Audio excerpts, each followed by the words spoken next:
अभी तक कोई भी व्यक्ति जिसने मानव मस्तिष्क की प्रगति की अवस्था के बारे में परीक्षण किया है, वह अपने मस्तिष्क पे अध्ययन करके यह जान सकता है कि मस्तिष्क की दो अवस्थाएं होती हैं।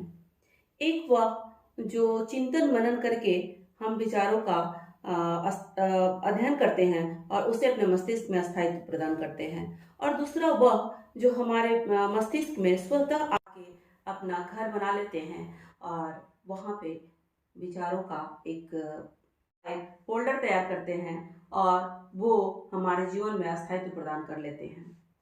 इस प्रकार से मानव मस्तिष्क दो तरह से काम करता है। एक, हम अपने विवेक और बुद्धि से जो विचार ग्रहण करते हैं, और दूसरा वो जो स्वतः हमारे दिमाग में, हमारे जीवन में और हमारे मस्तिष्क में आके बैठ जाते हैं। कभी कभी आप देखते होंगे कि सामने वाला अचानक आया जिससे हमारा कोई परिचय नहीं है और हमारा मूड खराब हो जाता है। ये गलत माइंड की केमिस्ट्री के कारण होता है। आइए जानते हैं कि किस तरह से मास्टरमाइंड तैयार करते हैं। एक व्यक्ति अथवा दो से अधिक मस्तिष्क के सौहार्दपूर्ण समन्वय, जिसे एक मास्टरमाइंड तैयार होता है, के माध्यम से उपयोगी ज्ञान एकीकृत, वर्गीकृत अथवा संगठित किया जा सकता है।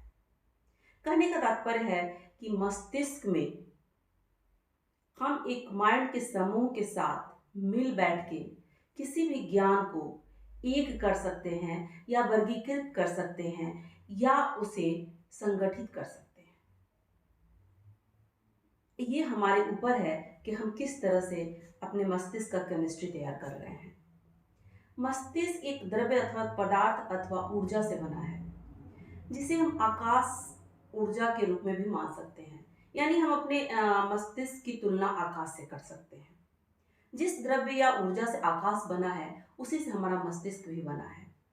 जब दो व्यक्ति आपस में मिलते हैं तो उनके मस्तिष्क के बीच एक प्रतिक्रिया होती है, रासायनिक प्रतिक्रिया, और वो आपस में कंपन करने लगते हैं, जो रुचिपूर्ण या अरुचिपूर्ण हो सकता है। उससे उन दोनों व्यक्तियों के ऊपर नकारात्मक या सकारात्मक प्रभाव पड़ सकता है। कभी कभी आप देखते होंगे कि अचानक कोई मिला और उनको देखते हुए बहुत ही अच्छा लगने लगता है। यानी फर्स्ट साइट लव भी, जिसे हम बहुत बार सुनते आए हैं, और कभी कभी किसी को देखते ही अचानक दिमाग झल्लाने लगता है और मूड खराब हो जाता है। आप सोच सकते हैं कि ये ऐसा क्यों होता है। ये कहीं ना कहीं माइंड की केमिस्ट्री सही प्रतिक्रिया नहीं करती है, और वहाँ पे हमारे माइंड का जो केमिस्ट्री है वो ठीक काम नहीं करता है। तो हम दो मस्तिष्क के सौहार्द की भावना को पढ़ करके और परख करके कि ये ऋणात्मक है कि धनात्मक है, जान करके हम एक बढ़िया केमिस्ट्री तैयार कर सकते हैं। और इस प्रकार से हम जानते हैं कि ये ब्रह्मांड जो एक ऊर्जा से बना हुआ है, ठीक उसी तरह से हमारा जो दिमाग है, जिसे हम ब्रह्मांड कहते हैं, ब्रह्मांड नाम से भी जानते हैं, ये पूरी तरह से ये ब्रह्मांड की तरह से काम करता है। आप इस पूरे यूनिवर्स में हर एक वस्तु को ले लें, चाहे वो सजीव हो या निर्जीव हो, हर चीज गतिशील है। निर्जीव एक बालू का कण है, उसके अंदर भी इलेक्ट्रॉन एक निश्चित गति से घूमते रहते हैं। हमारी पृथ्वी भी एक निश्चित गति से घूमती रहती है। कोई भी निर्जीव वस्तु भी स्थिर नहीं है। तो जो ब्रह्मांड का इलेक्ट्रॉन है, उसी तरह से हमारे दिमाग का जो इलेक्ट्रॉन है, जो दिमाग का केमिस्ट्री है, वो काम करता है, और वो संदेश एक माइंड से दूसरे माइंड तक पहुंचाता है, और इस तरह से हमारे दिमाग का केमिस्ट्री आपस में प्रतिक्रिया करता है, और फिर मास्टरमाइंड तैयार होता है। आप सोचकर हैरान रह जाएंगे कि बहुत सारे ऐसे महान वैज्ञानिक और दार्शनिक हुए हैं, उद्योगपति हुए हैं, नेता हुए हैं, जिन्होंने मास्टरमाइंड तैयार करके बहुत बड़ी बड़ी उपलब्धियां हासिल की हैं। आखिर ये मास्टरमाइंड तैयार कैसे होता है?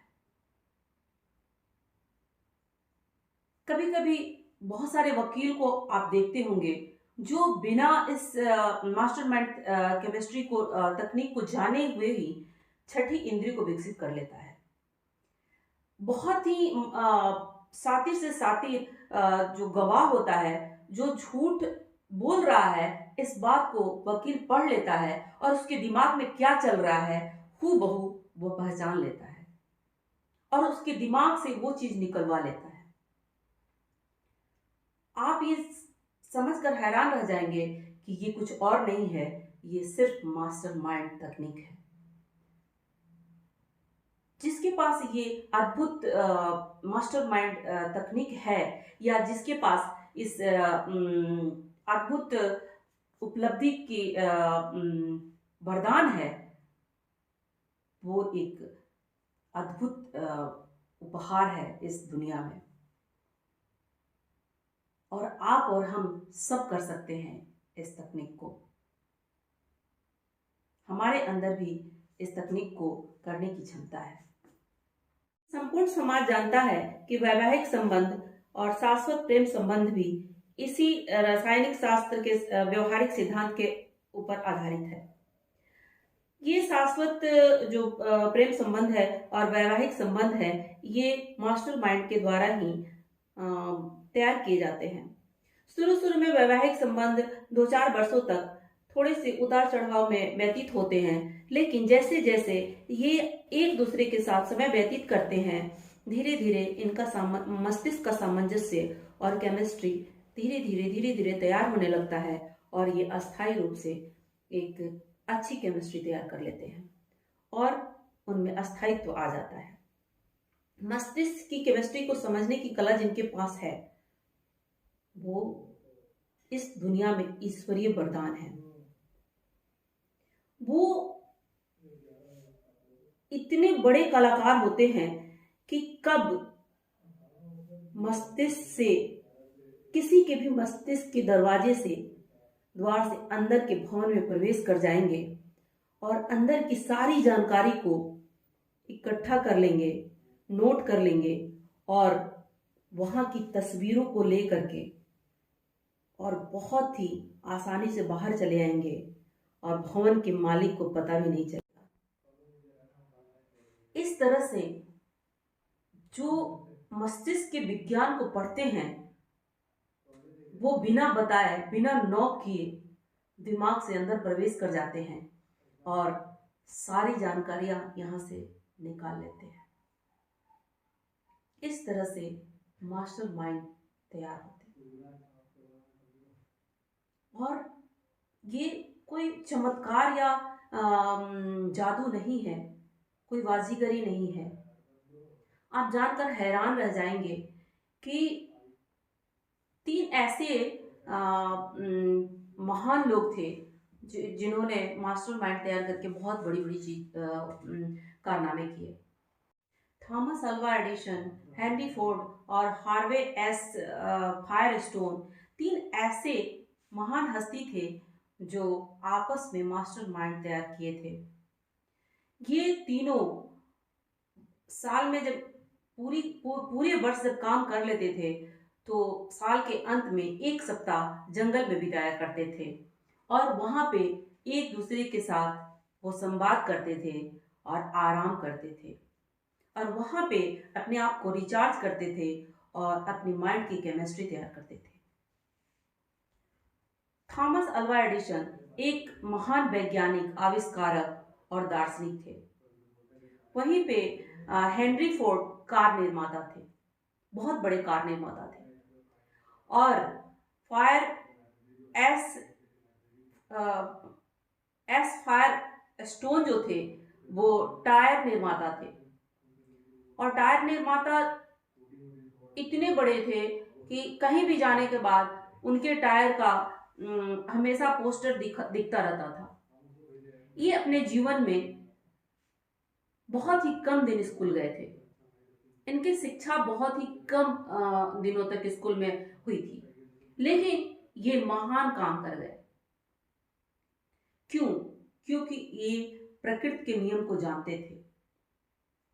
और ये कोई जादूगर और बाजीगर नहीं थे। इन्होंने वही किया जो इस ब्रह्मांड में व्याप्त पहले से था, जो पहले से था इस ब्रह्मांड में।